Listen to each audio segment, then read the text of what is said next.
Hello everybody, good Friday morning, coming to you from the shop. Okay guys, let's take this stuff out of these bags.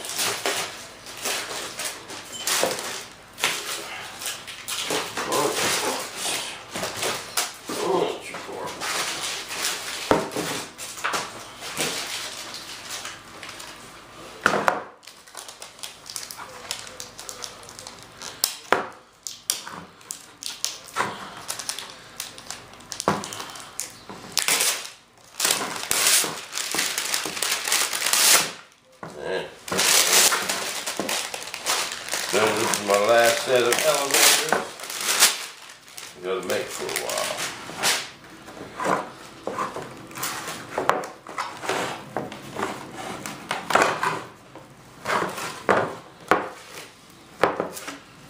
We still have to make some more, but not till after Kentucky, after things calm down a little bit. Get the spoken for ones out the door. Gotta make sure you ain't pulling off your layer of 6 ounce. You know that you got on top of this foam, because you pull on this stuff is cured out. I would like to get it off a little bit sooner than this, but I don't like to trim my foam until after it's all the way cured out like it is now. I got a trash box over there. Just chucking these things. And got me a brand new Balcon blade. Watch these things. These things are sharp. Like razor blades. Shave with these dudes. I like to trim it after it's all the way cured out. I kind of learned that's just the best time. When it's not all the way cured out, you know, it's still kind of soft. It wants to lift up. But what'll happen is as you cut, it just keeps going deeper and deeper and deeper, and it starts lifting up your part, and you don't really realize it. You know, so you gotta really watch it. It's still a little green. You still gotta watch it, but after it's cured out, but don't happen near as bad.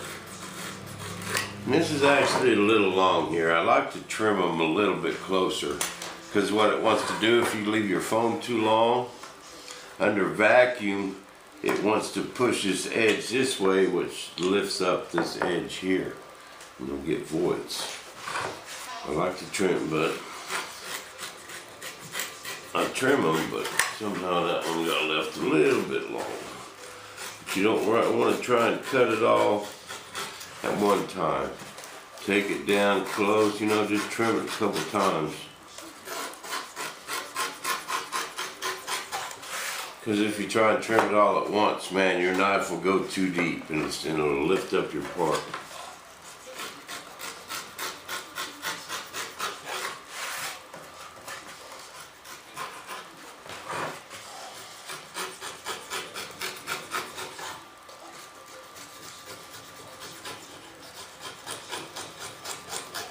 I'm gonna put these molds up, man. I don't want to look at them for a while. Get them glued together tonight, pull them out tomorrow. Hey, guess what? We got Wes and Calvin coming over. It's supposed to be a nasty old weekend, so got Calvin and Wes coming over tomorrow. Yeah, John Force's long lost cousin. He doesn't look like him, though. He sounds like he kind of talks like him too. I've had 2 or 3 people say that on my channel.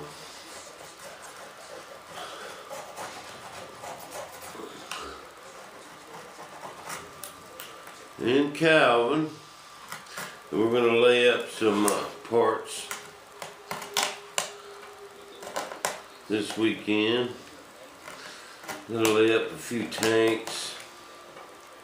Oh, and I want to show you guys a fuselage. We made up a fuselage here the other day.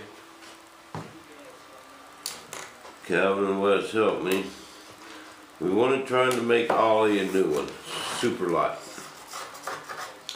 And we did. It's a whole pound lighter than the ones we're laying up now.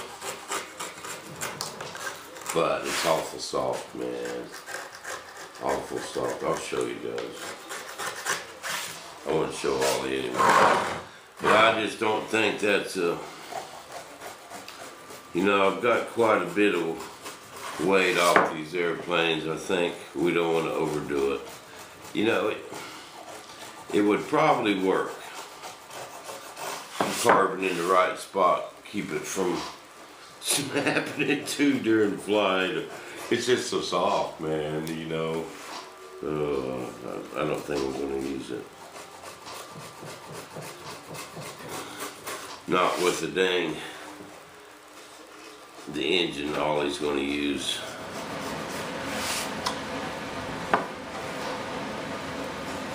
He said he's expecting that engine pretty soon, guys. So I got to get Joe's parts whipped out this weekend, and what few we got left, and John, and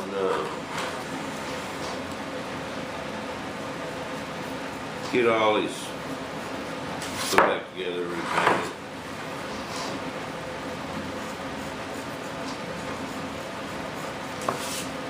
I'm starting to get a little nervous. We still got 3 months. We're good.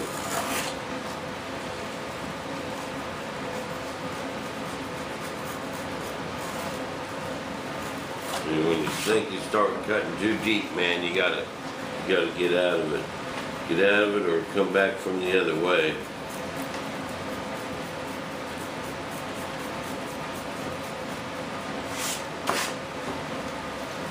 You know, you start going deep. If all of a sudden it just grabs and you're real deep, you can just come out of it from the other way. I sure like this foam technique.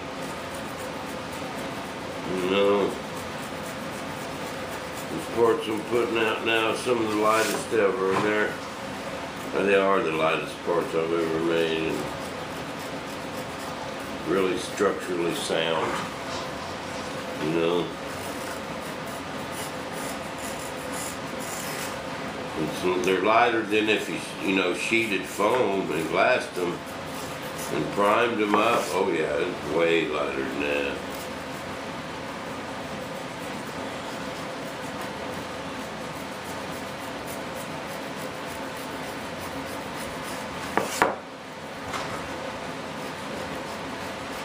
Well, this we're not going to sit here all day and do.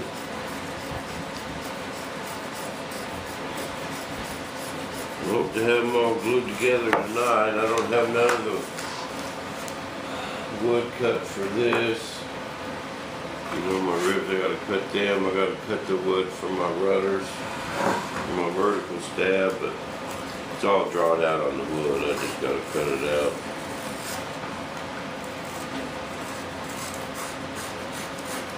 These blasters just glued together. Didn't see that. It started to go a little deep, and I felt it, and man, just pull out of it. Come back from the other way.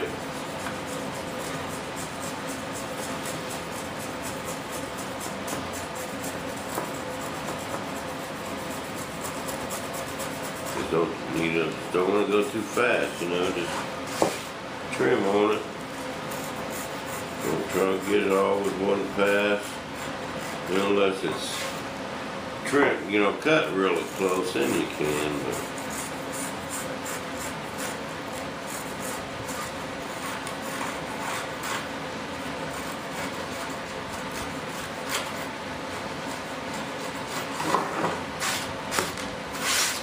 you see that back is actually pulled away under vacuum. That's why that was too long. It kind of pulled away back there. There's a little gap there now, which is cool. Don't worry about it. We'll just fill that with glue, and that'll give us an extra hard edge on the back, you know. We're gaining very little weight because the micro balloons and epoxy just don't weigh that much.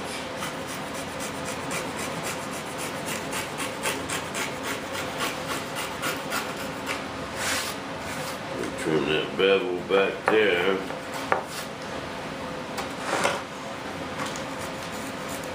That's why that was too long in front.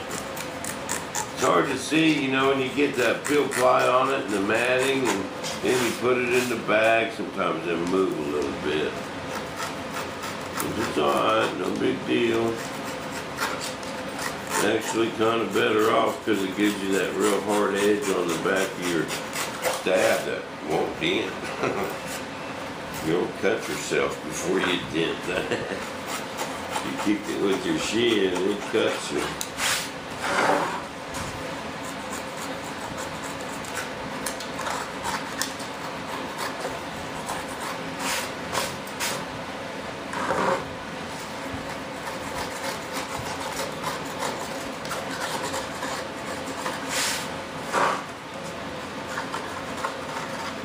But if it's going to pull away, it's going to do it from the back because there's a lip right here, which means it can't go that way, you know.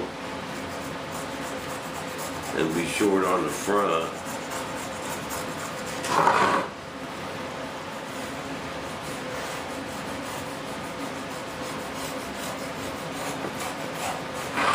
And this gives us a solid, super solid skin. Like the World Trade Center, you know, it don't need all that internal stuff. Something fell down. You got a good skin. All I do is I put 2 ribs right there. What that does is it takes the load off of this foam here with my rod coming out. Takes the load off of this foam. We don't want to depend on this foam edge to hold the rod. You know what I mean? So that's why I use 2 ribs with 2 wires, you know, going through it, and super solid, and then put just a flat ply spar. Because all you want to do is keep it from collapsing. No, if it collapses, it bends. That's what composite structures do. Which means you can get away with a lot less of a main spar. I don't know, ingrained balsa works great. As long as it don't collapse, it's super strong. And that's all you need to do is keep it from collapsing.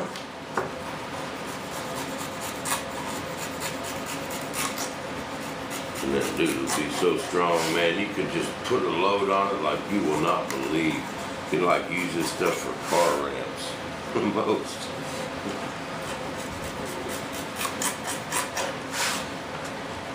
It wouldn't be hard to build a wing that you could use for a car ramp, though, without being super heavy.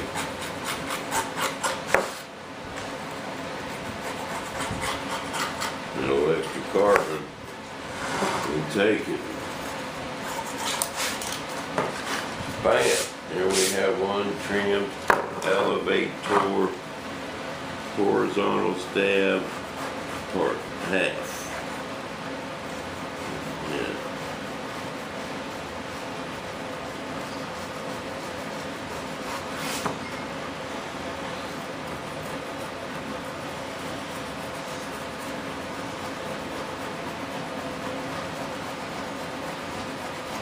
And I'm going to pull these parts out tomorrow. These molds are going in the basement. In the basement, baby. Won't see these till my next tornado video. Tornado season's around the corner, guys. Get ready for some tornado video action. This is about our turn. You know, Hutch. It's about 50 miles that way. And it seems like the tornado's kind of running the channel. That or towards Joplin. One year, the Joplin string will get a bunch. Next year, Hutch we'll get a bunch, and then next year we'll get a bunch. Seems to be like a couple streams like that. If Hutch gets a bunch of them, we don't. It's weird how it all works. But that's my theory, and I'm sticking to it. So, guys, and my few little gals out there, we'll be back with more from the shop. I'll bring that fuselage in a little later, and I'll show you.